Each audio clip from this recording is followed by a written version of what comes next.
if the bottom of Steve's boots have been sponsored, because as there's going to be a lot of people watching around the world, I'd like to put my Twitter account on the bottom of them so I can get more fans on Twitter. And I was wondering how much it's going to cost me to sponsor them. You understand? Not only am I big, catch this, homie. I'm tall, dark, handsome, cool, calm, collective, super sexy. This guy has got no chance at all, yeah? Let's talk about talent, size, whatever you want to be.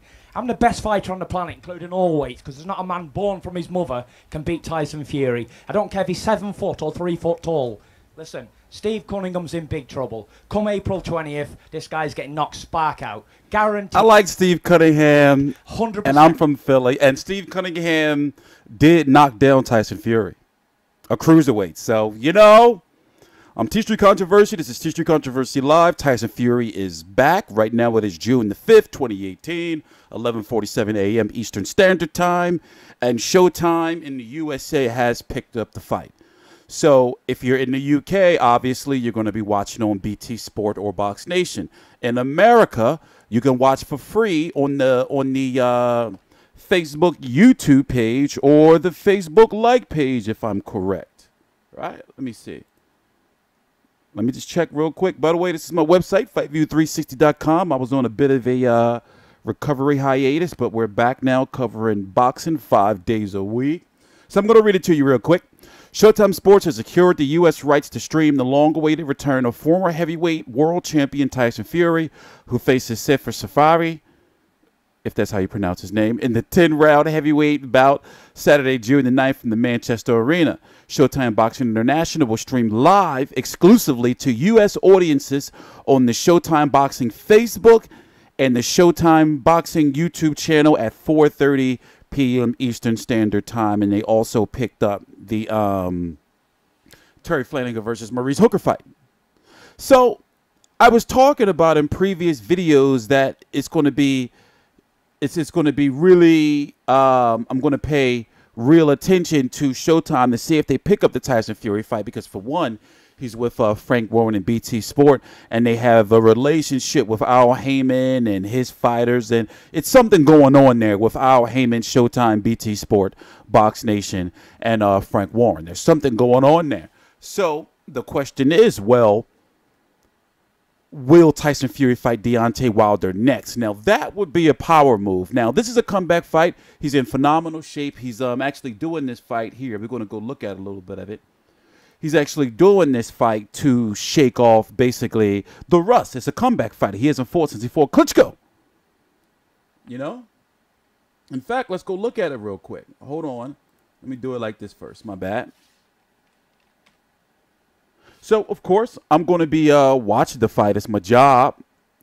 And it's going to be a long day of boxing because you have this card taking place on at about 4:30 p.m. The card starting about 4:30, won't end till about 6:30-ish, 7 p.m. And then later on at night around 10 p.m., you have the Leo Santa Cruz versus Abner Maris 2 card starting. That has Jamel Charlo versus Austin Trout. And you also, on ESPN Plus, you have Terrence Crawford versus Jeff Horn. And you have Jose Benavidez on that card, who can possibly, very likely, be fighting the winner of the fight. Shakur Stevenson is on that card, if I'm correct as well. So it's a busy, busy, busy, busy, busy day of boxing. But let's go take a look at Tyson Fury. Undefeated, underappreciated, and a story can be made of how much weight he's lost and the fact that people were like, yo, he's just getting too big. He's never going to lose that weight. 25-0 with 18 KOs. As he says, no man born from his mother's hole can beat Tyson Fury. There's only one Tyson Fury. He used to be able to sing before he lost his voice. But remember, we're going on 2.5 years. He fought Klitschko in November of 2015, beat Klitschko in a very boring fight, but he made Klitschko look bad. Even though Anthony Joshua knocked out Klitschko, still, technically, Tyson Fury should be the lineal champ, right? He should be still the ring, you know, like basically not necessarily by having the belts, but by right. He was the man who beat the man who beat the man.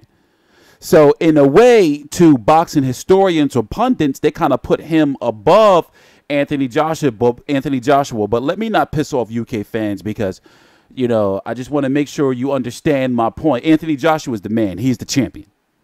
You know, but he didn't win from Tyson Fury. In fact, the WBA did something unprecedented and like weird, you know, where they actually made the Anthony Joshua fight for the WBA Super World title. Weird, man. But nonetheless, Tyson Fury is a very good overall boxer. He can move. He's listed at 6'9". You know, they would say he's about 6'7", 6'8", but he's listed at, you know, 6'9". He's got very long arms, and he's not a fighter that's known to gas out. Now, with this layoff, and of course, BT Sport has been really, you know, like pushing him. I actually was in a very good place at this time, and this has got like over 1 million views around the world. And the big fat gypsy king dancing on a mat in this here gym. This was the Klitschko 2 press conference. If you look at the picture, I had all the girls with a different letter on their bum. Thanks, girls, for the support. This one's me going. I mean, you know, this is what I was looking for. You know, he's been posting a lot of clips about this and basically trying to demonstrate, you know, that he's back. Never seen that before from heavyweight. Never seen that before from heavyweight.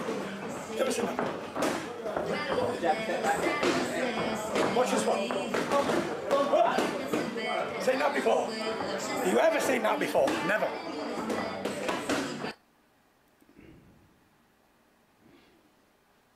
I don't know what's up for debate, but going back to what I was saying before. First, hold on, let me do this. Never seen that before from heavyweight. I could play more clips, but we're just going to leave it at that, let that play in the background. But the point I'm trying to make is, okay, let's say this is a comeback fight, right? The sanctioning bodies, the WBC, WBA, WBO, and IBF will find some type of way to likely rank him. So could Tyson Fury versus Deontay Wilder happen next if Tyson Fury gets past Seferi or Seferi? It's possible, but unlikely. Because I would think the plan for Tyson Fury is to fight this fight to get the rust off and then have another fight scheduled by like September or October, you know, and then next year go on a title run, like try to seek a title around March or so. Now, Deontay Wilder, if he doesn't get Anthony Joshua and Joshua's team, Barry Hearn, the father of Eddie Hearn, you know, and them working together, they have said recently, as of yesterday, the 4th, to Sky Sports, that the Joshua fight can possibly be made. You know, that talks are progressing. But if Deontay Wilder doesn't fight Anthony Joshua, then he's going to definitely fight Dominic Brazil. And that would be in what?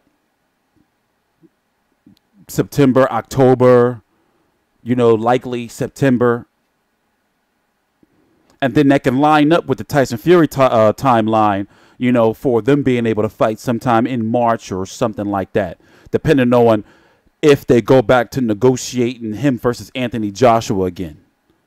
But this is all, you know, further down the line. This is a comeback fight for Tyson Fury. It's not, you know, like people just want to see, you know, how he looks and, you know, like if he's going to be serious about fighting actively.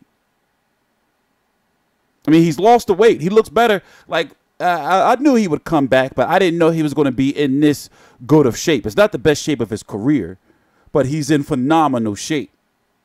I thought he was going to be, like, really, really flabby. He's still going to be flabby in there. But we're going to see. It's going to be a show. I'm excited to watch, and I'm glad that Showtime picked it up, as they should have. I'm TstreeT Controversy. This is TstreeT Controversy Live. I cover every single major fight live. Please subscribe or links to my social media right down below in the description box. Also, they're going to be showing once again on the undercard Terry Flanagan versus Maurice Hooker for Terrence Crawford's vacated WBO 140-pound title.